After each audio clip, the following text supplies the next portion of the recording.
Well, we are back to Suibhne. This is called Borderlands, not that Borderlands video game. No, this is the animated history of Ukraine. Ukraine's always been an interesting place, right? Because it's in it's a buffer between Europe and Russia. And that's created problems as of recently. As of historically, there's Kiev has been, which is of course the capital of Ukraine, has been instrumental to the Eastern European side ever since the Kievan Rus, and it's a very strategic city where it sits. Of course, it evolved as the Tsardom evolved into the Russian Empire, as well as when it kind of broke away in the USSR. But overall, let's just jump in and learn, shall we? Glad you're here. Let's go. The Samurai Limited Edition pin is available now. Hurry and order yours now before they run out, or get one for free by signing up at Patreon like all of these nice people. This episode is supported by Raycon, a wireless earbud company co-founded by Ray J and many other titans of the music industry at about half the price of the leading premium brands. Head to buyraycon.com/SUIBHNE to get a further 15% off your order, which will also help support this channel. Ukrainian identity long precedes the formation of any nation-state on this soil. The modern geopolitical entity and the current Ukrainian crisis can all trace their roots back to the land's unique geography and some of Europe's most fascinating cultures. An identity that has its foundations in no less than 3 geographic features: the Eurasian steppes, the Dnieper River, and of course, the Black Sea.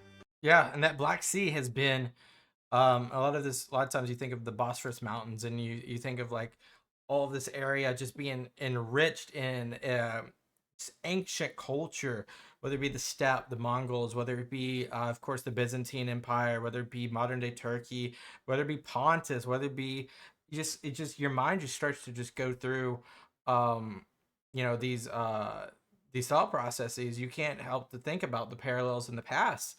But what a geographically rich area, I will say. These 3 very important parts of Ukraine not only shape its culture and identity, but have also made Ukraine a pawn in the strategic and economic games of larger powers, especially between Russia and the West. During the centuries of Russian hegemony, this was less of a problem. Monarchs and autocrats don't really care much for identity politics after all. But post-independence, the centuries of influence from outside powers have started to show. But Ukraine has its own nationhood and a story that goes all the way back to the migration of nomads through. And I think this video is going to be interesting. I will have more of an understanding and analysis at the end of the video, but I think there's a very wide sentiment amongst people today that Ukraine is Russia, which is not the case. So, or belongs to Russia, which is not the case. So let's watch and let's make our own opinions. The Pontic-Caspian steppe.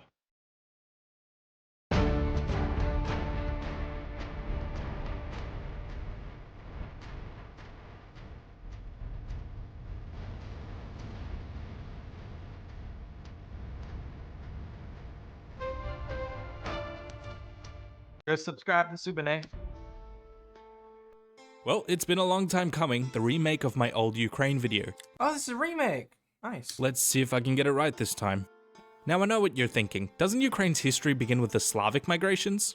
And the answer is kind of yes, but the nomadic cultures of the Eurasian steppes are inseparable from Ukraine's early development. A steppe, in geographic terms, if you're not aware, lends itself almost exclusively to the development of nomadic societies. They lack geographic boundaries for defense, materials for building, and the grazing patterns of animals mean that, well, you go where the food goes. Pastoral. This is one of the reasons why the horse was domesticated in the steppes. It made travel and hunting easier, and facilitated the raiding of rival tribes. And if a horde got big enough, it might start raiding, say, the crumbling Roman Empire. Hordes of Alans, Huns, Avars, Bulgars, and Khazars had passed through this area on their way to the rich lands of Rome, and each had left a massive influence on the Slavs and directly caused their migrations in the first place. If you think about it, the only place being worse than Rome would have been like anything on the way to Rome. Next is our second geographic feature, the Dnieper River, which means we get to talk about Vikings. Yeah, which they sold down. Now, the lands of the Slavs, you see, were pretty irresistible to the Swedish Vikings.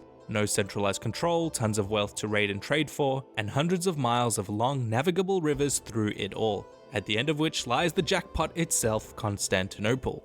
It wasn't long before these Norsemen, who the Slavs called Rus, had built a huge trade empire centered on the Dnieper River, an old Khazar trading post called Kiev. Now, of course, old Khazar trading post called Kiev. the Slavs did eventually expel the Vikings from their land, but then quite ironically, politely asked them to return and rule them, which began the medieval state known as the Kievan Rus. To try and create some unity through religion, Prince Vladimir the Great sent envoys to all the neighboring lands to study their various faiths, who reported that the Jews had lost Israel and therefore couldn't possibly be a blessed people. The Muslim Bulgars were sad and stinky, their words, not mine, and also prohibited drinking, to which old Vlad here laughed, saying drinking is the joy of the Rus, before finally settling on Christianity. To be specific, Eastern Orthodox Christianity, ostensibly because of how impressed his envoys were with the Hagia Sophia, but between you and me, I think they were just trying to suck it up to the Byzantines. His son, who had become known as Yaroslav the Wise, greatly expanded the prosperity of the Rus state with Ukraine's oldest body of codified laws. Okay, so the first code of laws comes to effect in 1019. Okay, I'm following. Although the Rus were pretty prosperous, they soon fragmented into regional rival city-states for two main reasons. One was the arrival of the Cumans, who took control of Crimea and severely handicapped their trade routes, and two was the decline of its most wealthy ally, Constantinople, thanks to a little event called the Fourth Crusade. You really can trace a lot of Europe's history to this event, huh? Interesting. I don't know too much about the Fourth Crusade, but I don't know too much about the Third Crusade. I only know a little bit more about the First Crusade, which is not relevant here at all. Due to increased infighting, the Rus cities were at their weakest point in decades, and so probably wouldn't deal very well with, say, The I don't know, a Mongols? horde of more than 30,000 mounted archers from Mongolia? Yeah, they're coming. Oh, she Ooh, just their rotten luck. The part I want to focus on here during an era called the Mongol-Tatar yoke is not so much the rapid rise of the Golden Horde, which made the Rus its glorified cash cow through extortion, but rather its inevitable and arguably more important collapse. Because in what was the medieval Rus state, three regional powers would come to fill the Mongol vacuum, forever driving a wedge between the northeast and the southwest. Moscow would consolidate in the north, becoming the genesis of the Russian state, but for Ukraine, that genesis was in Lithuania. Really? It's hard to conceptualize this today, but the Lithuanian state once stretched from the Baltic to the Right, Lithuanian Polish. Black Sea, later Literally. forming a union with Poland, absorbing swathes of those old Mongol Rus lands, which in Latin they called Ruthenia. This was the turning point for the lands of the Rus controlled by the West, diverging from those controlled by Moscow. Through the Polish-Lithuanian Commonwealth, what would become Ukraine had a direct line to Western philosophy and liturgy, with the Greek Catholic or Uniate Church flourishing in this period, whereas Moscow was isolated and inherited its autocratic rule from the Mongols. Even more so, symbolically, Moscow saw itself as the Third Rome, the Right? defender of the Orthodox faith, which further alienated it from the West. Yeah, check the year. 1453, where Constantinople has fallen. Then we have our third regional power, the Crimean Khanate, a rump state of the Mongol-influenced Cumans, whom the Slavs simply called Tatars. And here we get to talk about one of the most fascinating aspects of Ukrainian history. With the introduction of serfdom, a more severe form of feudalism, thousands of peasants fled to the vast, open, sparsely populated frontiers to escape subjugation. Embracing their nomadic roots, living off the land free and fairly, they constructed a whole society with refugees, peasants, escaped serfs and slaves, Tatars, Ruthenians, Catholics, Orthodox, and Muslims alike. They would become perhaps the most important piece of Ukraine's identity, the Cossacks. Yeah. Yeah. It's hard for me to overstate just how powerful the Cossacks became. Not only were they instrumental in leveraging their autonomy and powerful armies in service of the Polish crown, but they became inseparable from the idea of self-determination. The roots of Ukrainian ideas of independence were the Cossacks. And if they weren't treated the way they wanted to be, as equal autonomous partners, then they would be more than happy to fight on behalf of someone else. An opportunity they soon took during the Second Northern War. The Second Northern War. I don't even know anything about that. The Northern Wars were a long series of not altogether related events, but basically amounted to these four powers butting heads for more territory. I know the Northern War, where Sweden encroaches on Russia, and then, was it Peter the 12th? No, it wasn't Peter the 12th. It was Peter the Great fighting... He got shot in the head. His name escapes me. I know what I'm talking about. I think. Especially over the Baltic Sea. But the part we're going to focus on is the Khmelnytsky uprising. And for this, we have Joe from the channel Jabzy. Although the Cossacks had formed a close bond with the Commonwealth and had participated in numerous wars against the Turks and Tatars, the spirit of independence within their homeland, the Zaporozhian Sea, This is really good art for like Microsoft Paint. I think that's a very similar program that he's using. Wow. siege lived on. Tensions had reached a boiling point when King of Poland John Casimir II treated the siege with contempt and made efforts to curtail their autonomy, spurred by many local Cossack uprisings. When wars broke out between the empires of Russia, Sweden and Poland-Lithuania, the Cossacks took the opportunity to assert their independence and revolted under the leadership of Hetman Bohdan Khmelnytsky, aligning themselves with Moscow. To this day, it is still unclear whether the treaty between the Tsar and the Cossacks aimed for further integration within the Russian Empire, or simply as a temporary military cooperation, but the Russian Empire's growth in the 18th century would ensure that Russia's interests would soon dominate. However, right bank Ukraine still remained loyal to the Commonwealth, and when the left bank Cossacks invaded Poland on the side of Russia, it set off a series of brutal atrocities remembered in Poland as the Deluge, and It's just, yeah, it's not a fair game when you have a hegemonic power and or a power that is just so far ahead of you technologically and with manpower that you really have to fold or go with the tide. and in right bank Ukraine it is known as the Ruin. This pivotal event would not only weaken the Commonwealth as a regional power, but also result in the creation of a Cossack hegemonate within the ironically far more heavy-handed rule of the Russian Tsars. And if you'd like to learn more about this period, come check out my video on the Khmelnytsky uprising over on my channel Jabzy. I have to remember that. Jabzy. It's an interesting one. I have to remember that. Jabzy, Jabzy, Jabzy. Now, basically from the onset of the uprising, the Cossacks were treated with a certain degree of suspicion by the Russians. They were all too happy to use them to defend against Tatar raids and even to aid them in their conquest of Siberia, but the Tsars knew all too well that a Cossack revolt could spell absolute disaster if they ever lost the Hetmanate's favor. Well, did they want that though? Like, do the Cossacks want that? They feel very much a humble people, so I'm not sure if they wanted that. All the Cossacks wanted was independence, and Russia simply couldn't allow that to happen. Their fears were pretty well founded, as it turns out, since the Cossacks again switched sides in support of Sweden during the Great Northern War, but this time at the disastrous Battle of Poltava. The Cossack host was defeated, and from this point on, the seeds of malicious distrust in Ukraine had been sown. Russian control over the Cossacks, and Ruthenians in general, would slowly That's not that long ago, too. That's not that long ago. That's only 300 years ago. increase over time, accelerated by the partitions of Poland, where all of Ukraine, save for Galicia, found itself under Russian rule.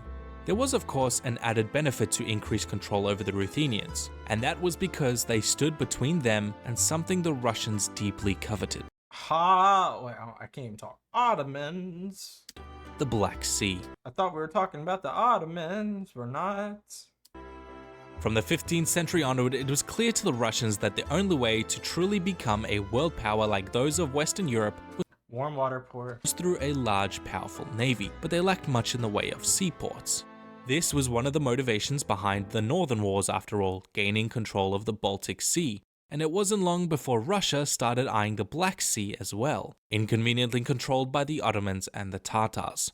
One Russo-Turkish war later, Crimea was now easy pickings and annexed in 1783, just in case you thought Russia annexing Crimea was a new phenomenon.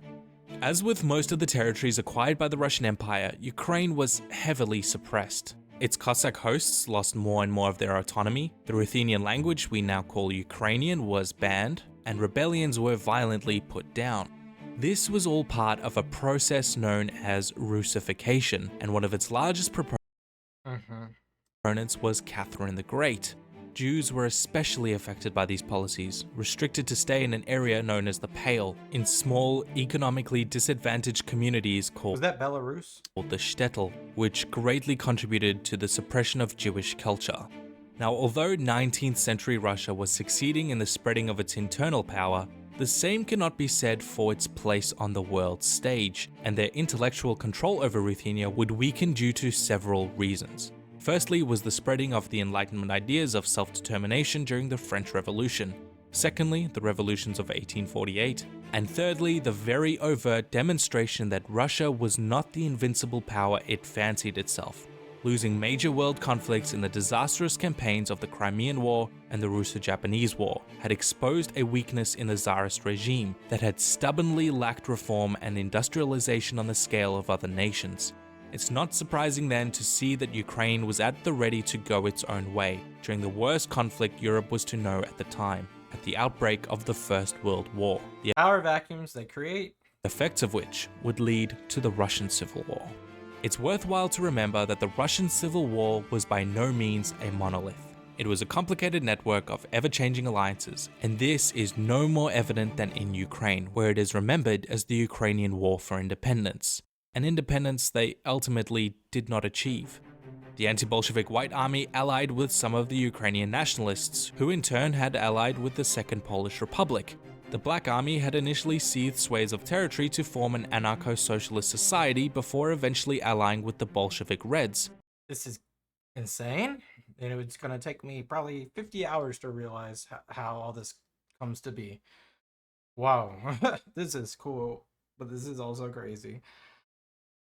Can you imagine being a person during this time? Like your side switching every way the wind blows? And the Bolsheviks even used Ukraine as a bargaining chip to seal a peace with Germany in 1918, but also with Poland in 1921, which is where the borders were ultimately settled on again, splitting Ukraine in two. It was not until the Second World War that West Ukraine would be reunited, by force. I've covered the history of the Soviet Union in a separate video, so I won't go into too much detail about this era here, but I do want to go over some important details in Ukraine's more contemporary development. The first was that of exploitation. Ukraine became a massive center of industrialization and natural resources in the Soviet era, So many natural resources. As we've seen in recent mineral deals that are being floated, Ukraine is littered with natural resources like rare earths, as well as your common natural resources. making it a huge target for two of humanity's worst dictators. Not only Hitler during the invasion of the Soviet Union, but also the Soviets' own premier Joseph Stalin, whose land reforms would cause the Great Soviet Famine, known as the Holodomor, which led to the deaths of between 3 and 12 million Ukrainian peasants. A majority of the more than 2 million Soviet Jews who perished in the Holocaust were also from Ukraine, which erased almost all of its historical Jewish community. In Kiev alone, the SS killed more than 30,000 Jews in just 2 days during the infamous Babin Yar massacre.